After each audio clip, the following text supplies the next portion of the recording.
ఇండియాలోనే అతి తక్కువ ధరలకి రత్నాలనందించే ఏకైక సంస్థ 6JVR.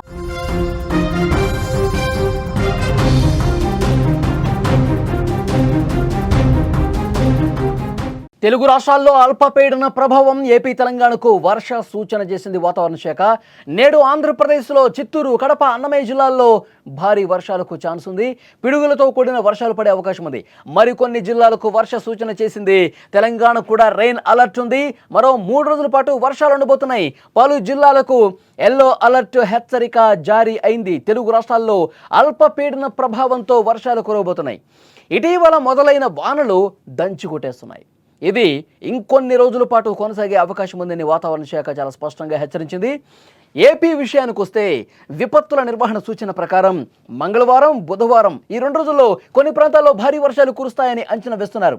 ఇవాళ చిత్తూరు, కడప, అన్నమయ్య జిల్లాల్లో అక్కడక్కడ పిడుగులతో కూడిన మోస్తరు నుంచి భారీ వర్షాలు కురుస్తాయి. శ్రీకాకుళం, విజయనగరం, పార్వతీపురం, మన్యం, అల్లూరు సీతారామరాజు, ఏలూరు, కృష్ణా, ఎన్టీఆర్, గుంటూరు, బాపట్ల, పల్నాడు, ప్రకాశం, నెల్లూరు, తిరుపతి, అనంతపురం, శ్రీ సత్యసాయి, కర్నూలు, నంద్యాల జిల్లాల్లో అక్కడక్కడ పిడుగులతో కూడిన తేలికపాటి నుంచి మోస్తరు వర్షాలు కురిసే అవకాశం ఉందని తెలుస్తోంది. అలాగే బుధవారం రోజు వైఎస్ఆర్ కడప, అన్నమయ్య, చిత్తూరు, తిరుపతి జిల్లాల్లో భారీ వర్షాలకు అవకాశం ఉంది. ఇక సోమవారం రాష్ట్రంలో చాలా ప్రాంతాల్లో వర్షం దంచి కొట్టేసింది. సోమవారం సాయంత్రం 6 గంటల నాటికి తూర్పుగోదావరి జిల్లా ధవళేశ్వరంలో 57 మిల్లీమీటర్లు, రాజమహేంద్రవరంలో 42 మిల్లీమీటర్లు, కాకినాడ జిల్లా పిఠాపురంలో 37.2 మిల్లీమీటర్లు, కందరాడలో 36.7 మిల్లీమీటర్లు వర్షపాతం నమోదైంది. భారీ వర్షాలకు లోతట్టు ప్రాంతాలు పూర్తిగా జలమయమైనటువంటి సిచ్యువేషన్ ఉంది. ఇక బంగాళాఖాతంలో అల్పపీడనం ఎఫెక్ట్ వల్ల తెలంగాణలో భారీ వర్షాలు కురుస్తున్నాయని వాతావరణ శాఖ తెలియజేసింది. మరికొన్ని రోజుల పాటు అంటే దాదాపు ఒక 3 రోజుల పాటు భారీ వర్షాలకు 2 తెలుగు రాష్ట్రాల్లో ఛాన్స్ ఉంది. ముఖ్యంగా తెలంగాణలో ఆదిలాబాద్, వరంగల్, రంగారెడ్డి, ఖమ్మం, మెదక్, నిజామాబాద్, పెద్దపల్లి, యాదాద్రి భువనగిరి జిల్లాల్లో భారీ వర్షాలు కురవబోతున్నాయి. ప్రజలంతా అప్రమత్తంగా ఉండాలి. అధికారులు చాలా స్పష్టంగా ఈ విషయాన్ని తెలియజేస్తా ఉన్నారు. ముఖ్యంగా లోతట్టు ప్రాంతాల వారు అత్యవసర పరిస్థితుల్లో మాత్రమే బయటకు వెళ్లాలని చెప్తున్నారు. అనవసరమైన ప్రయాణాలు ఆపుకోవాలని వెల్లడించారు. ఈ జిల్లాలతో పాటు మంచిర్యాల కావచ్చు, భద్రాద్రి కొత్తగూడెం, కామారెడ్డి, హైదరాబాద్లో కొన్ని ప్రాంతాల్లో భారీ వర్షాలకు ఛాన్స్ ఉందని వాతావరణ శాఖ చాలా స్పష్టంగా చెప్తుంది. అల్పపీడన ప్రభావం చాలా స్పష్టంగా కనిపిస్తుంది. ముఖ్యంగా 2 తెలుగు రాష్ట్రాల్లో రాబోయే 3 రోజుల పాటు మంగళ, బుధ చాలా తప్పకుండా భారీ వర్షాలకు అవకాశం ఉన్నట్టుగా తెలుస్తోంది. శ్రీకాకుళం నుంచి మొదలుకొని శ్రీకాకుళం, విజయనగరం, విశాఖపట్నం, గోదావరి జిల్లాలు, ప్రకాశం, కృష్ణా, గుంటూరు, ఇటు రాయలసీమలో కూడా అనంతపురం కావచ్చు, సత్యసాయి కావచ్చు, కడప, కర్నూలు ఈ ప్రాంతాల్లో భారీ వర్షాలు ఒక మోస్తరు నుంచి మొదలై భారీ వర్షాలు కురిసే అవకాశం ఉంది. దాంతోపాటు గాలులు కూడా 40 కిలోమీటర్ల వేగంతో వీచే అవకాశం ఉంది. భారీ వర్ష సూచన ఉన్నప్పుడు, వర్షాలు కురిసేటప్పుడు. నిన్న ఒకసారి పరిస్థితి చూస్తే చాలా ప్రాంతాల్లో కూడా ఒక మోస్తరు వర్షాలు పడ్డాయి. చాలా ప్రాంతాలు, లోతటి ప్రాంతాలు జలమయమైనటువంటి పరిస్థితి ఉంది. ఇక తెలంగాణ విషయానికి వస్తే తెలంగాణ ఆల్మోస్ట్ అన్ని జిల్లాల్లో కూడా ఒక మోస్తరు వర్షాలు పడే అవకాశం ఉంది. ఈ భారీ వర్షాలు కురుస్తున్నటువంటి సమయంలో ప్రజలు అప్రమత్తంగా ఉండాల్సినటువంటి అవసరం ఉందని చెప్తున్నారు. ఎందుకంటే 3 రోజులు అల్పపీడన ప్రభావంతో అత్యంత భారీ వర్షాలు మరికొన్ని చోట్ల కూడా కురిసే అవకాశం ఉంది. ఇప్పటికీ ఎల్లో అలర్ట్ చాలా చోట్ల జారీ అయింది. మోస్తరు నుంచి భారీ వర్షాలు ఉన్నప్పుడు ఎల్లో అలర్ట్ జారీ చేస్తారు.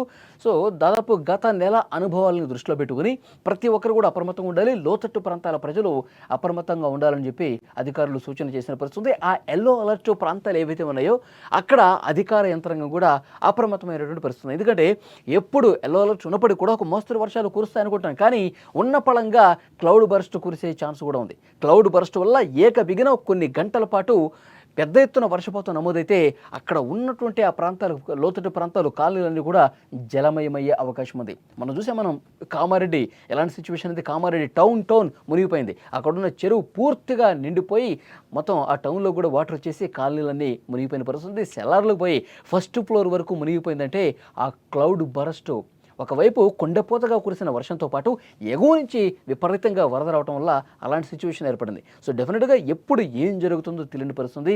ఎప్పుడు ఎక్కడ వాగులు ఉప్పొంగి ప్రవహించి రోడ్ల మీదకి వచ్చేసి జనావాసాల్లోకి వచ్చేసి ఇబ్బంది పెడతాయో తెలియని పరిస్థితి. కాబట్టి మరొక 3 రోజులు అల్పపీడన ప్రభావంతో వర్షాలు ఉన్నాయని చెప్తున్నారు. ఆంధ్రప్రదేశ్, తెలంగాణ 2 రాష్ట్రాల్లో కూడా ఒక మోస్తరు నుంచి భారీ వర్షాలు కురిసే అవకాశం ఉందని చాలా స్పష్టంగా అధికారులు చెప్తున్నటువంటి నేపథ్యంలో అప్రమత్తంగా ఉండండి. ఏవైనా ఇబ్బంది ఇబ్బందికర పరిస్థితులు ఉంటే వాళ్ళందరూ కూడా అధికారులకు సమాచారం ఇస్తే అక్కడ సహాయ కార్యక్రమాలు చేస్తారని చెప్తున్నారు. ఇంకొక ముఖ్యమైన విషయం, హైదరాబాద్ గురించి చాలా ప్రత్యేకంగా మాట్లాడుకోవాల్సినటువంటి అవసరం ఉంది. దీని ప్రభావంతో గత 2 రోజులుగా వర్షాలు ఏ విధంగా కురిశాయి మనం చూసాం. లోతట్టు ప్రాంతాల్లో రాత్రి సమయంలో కురిసినటువంటి వర్షానికి కాలనీలు పూర్తిగా జలమయమైపోయి నాలాలు పొంగి ప్రవహించి లోతట్టు ప్రాంతాలకు చాలా వేగంగా ఆ వరద ఎంతమందిని ముంచేసిందో మనం చూసాం. 3 కొట్టుకుపోయారు. వాళ్ళకి సంబంధించిన ఆచూకీ కూడా చాలా వరకు తెలియని పరిస్థితి ఉంది. మామ అల్లుడు హైదరాబాదు ఆ వరదల్లో నాలాల్లో ఉప్పొంగి ప్రవహించి కొట్టుకుపోయిన పరిస్థితి ఉంది. గోడ కూలి ఒక అతను చనిపోయినటువంటి పరిస్థితి. కాబట్టి వర్షాలు పడుతున్న సమయంలో హైదరాబాద్ లాంటి ఒక మెట్రో సిటీస్లో ప్రజలు జాగ్రత్తగా ఉండాలి. వర్షం పడుతున్నప్పుడు రోడ్ల మీదకి రావద్దు. ఎక్కడ వాటర్ నిలిచిపోయిందో, ఎక్కడ గుంతుందో, ఎక్కడ మేన ఉందో తెలియని పరిస్థితి ఉంటుంది. కాబట్టి డెఫినెట్గా ప్రజలు మరింత అప్రమత్తంగా ఉండాలి, బయటకు రావద్దని చెప్తున్నారు. హైదరాబాద్ వాసులు ప్రతి ఒక్కరికి కూడా మెసేజ్లు పంపిస్తుంది జిహెచ్ఎంసీ. వాతావరణ శాఖ కూడా సహకారంతో మెసేజ్లు పెడతా ఉన్నారు. పలానా సమయంలో కుండపోతగా వర్షం కురిసే అవకాశం ఉంది, పలానా ఏరియాస్లో బాగా వర్షం పడే అవకాశం ఉంది, కాబట్టి బయటకు రావద్దు. ఆఫీసులో ఉన్న వాళ్ళు ఆఫీసులో ఉండండి, ఇంట్లో ఉన్నవాళ్ళు ఇంట్లోనే ఉండండి, బయటికి రావద్దు. చీకటి పడ్డ తర్వాత బయటకు వస్తే ఒకవేళ భారీ వర్షం కురిస్తే మీరు ఆ వాటర్లో చిక్కుంటే కనుక ఇబ్బందికర పరిస్థితులు వస్తాయని అలర్ట్ జారీ చేస్తాను ఉంది. మొన్న చేసినప్పుడు కూడా దురదృష్టవశాత్తు 3 ఆ నాళాల్లో కొట్టుకుపోయినటువంటి పరిస్థితి. కాబట్టి ప్రజలు అప్రమత్తంగా ఉండాలి. ఇంకొక ముఖ్యమైన విషయం, ట్రాఫిక్ జామ్ విపరీతంగా అవుతుందండి. సిటీస్లో 1 కిలోమీటర్ వెళ్ళటానికి 2 గంటల సమయం పడుతుందంటే ఎంత పెద్ద ట్రాఫిక్ ఉంటుంది. అందరూ ఒక్కసారిగా వర్షం తగ్గినప్పుడు రోడ్ల మీదకి వచ్చేస్తే ట్రాఫిక్ జామ్ అయిపోయి ట్రాఫిక్లో చిక్కుకుని 7 గంటలకు ఇంటికి వెళ్ళాల్సిన వాళ్ళు 10ంటికి వెళ్తారు. సో అలాంటి దారుణమైనటువంటి పరిస్థితులు గతంలో మనం చూసాం. కాబట్టి మరింత జాగ్రత్తలు తీసుకోవాలి, కొంత టైం తీసుకొని ఇళ్ళకి వెళ్ళండి అని చెప్పి వాతావరణ శాఖ ఇచ్చినటువంటి అలర్ట్తో జిహెచ్ఎంసీ అధికారులు కూడా అప్రమత్తమై ప్రజలకు తగిన సూచనలు చేస్తూ ఉన్నారు. మనకి ఇప్పటివరకు అందినటువంటి ఇన్ఫర్మేషన్, 2 తెలుగు రాష్ట్రాల్లో మరొక 2 రోజుల పాటు ఒక మోస్తరు నుంచి భారీ వర్షాలు కురిసే అవకాశం ఉంది. అల్పపీడన ప్రభావంతో చాలా ప్రాంతాల్లో ఇదే పరిస్థితి ఉంటుందని అధికారులు చెప్తున్నారు.